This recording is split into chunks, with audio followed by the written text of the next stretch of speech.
It's the meanest, baddest, lightest, hardest version of my favourite Ferrari. It's the 430 Scuderia. And it's all yours for £172,500. Some of the changes from the standard F430 are obvious. There's no carpet, no radio, and carbon fibre bucket seats, all designed to save weight and make the car more responsive. Some of the changes are less obvious.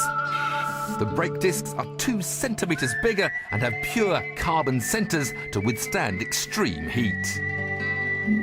The front tyres are 1 centimetre wider to offer more grip. And the exhausts now exit up high so as to not disturb the aerodynamics down below.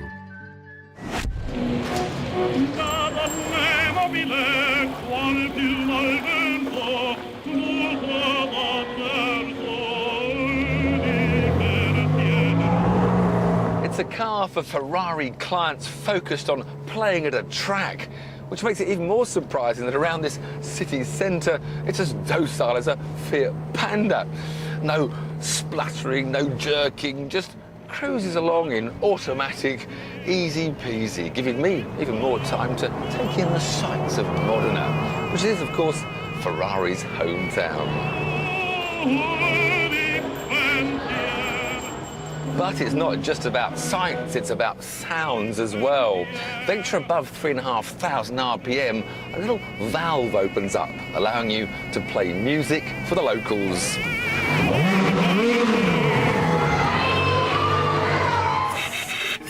The Manettino switch controls the car's personality. It sets the sportiness of the gearbox, differential, engine and traction control systems. But interestingly, in the Scuderia, the suspension is now controlled completely separately. It was suggested by a certain Michael Schumacher, who had a fair bit to do with the development of this car.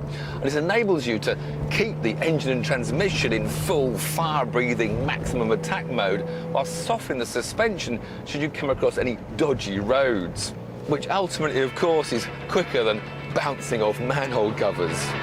The Scuderia is 100 kilograms lighter, and with an extra 20 horsepower, the 4.3-litre V8 now produces 510 horsepower. Ciao. Top speed is a colossal 199 miles an hour, while 0 to 62 takes less than 3.6 seconds. All impressive statistics, but one is more telling than all of those. The rumour is that the Scuderia is as quick, if not quicker, than the Enzo hypercar round Ferrari's private test track at Fiorano. Could the £420,000 dream machine really have been beaten? Caught up by a car based on the entry-level Ferrari?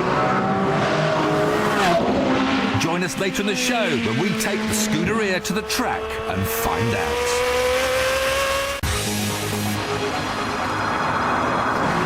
We're at Ferrari's test track to find out if the new 430 Scuderia is, like the rumours say, as quick as an Enzo.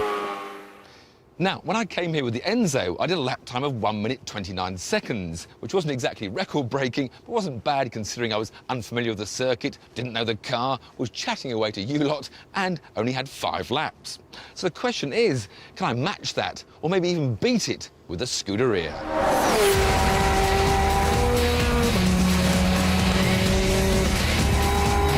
The car's changed colour, by the way. And that's because this car has got all the telemetry in order to do the lap times.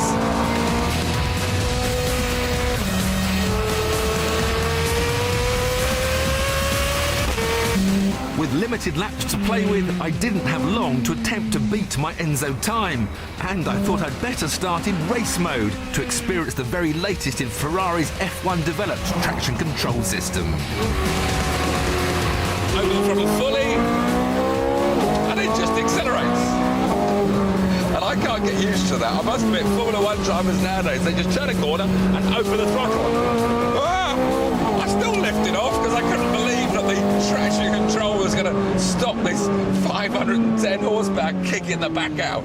You just feel the car's held back, and then suddenly it's released. within just a few bends, the car makes you feel instantly at home. This car is so stable and so confidence-inspiring.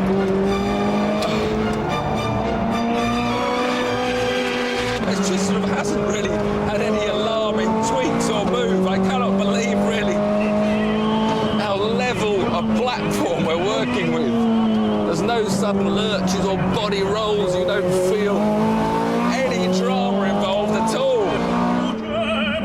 Now I felt confident in turning all the safety aids off to try for the ultimate lap time. Just me and a throttle pedal, aiming for 1:29. We're now unprotected. We're now going to fully feel the 430 Scuderia come alive.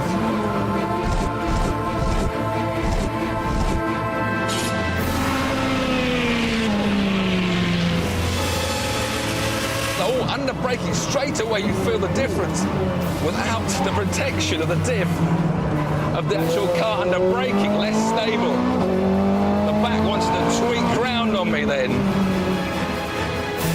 But the car feels a lot less stable all of a sudden. It's quite a dramatic change because the E-diff doesn't just work for traction, it actually works under braking. It helps the braking stability.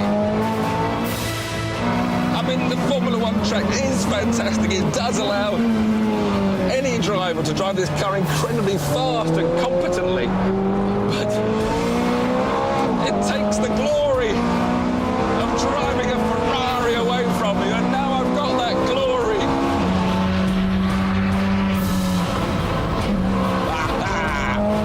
The power oversteer is back, and you see a smile comes on my face.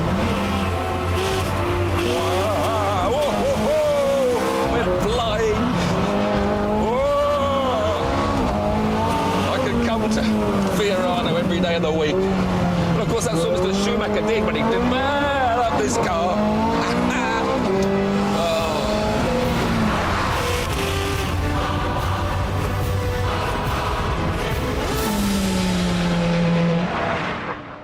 So, what was my lap time?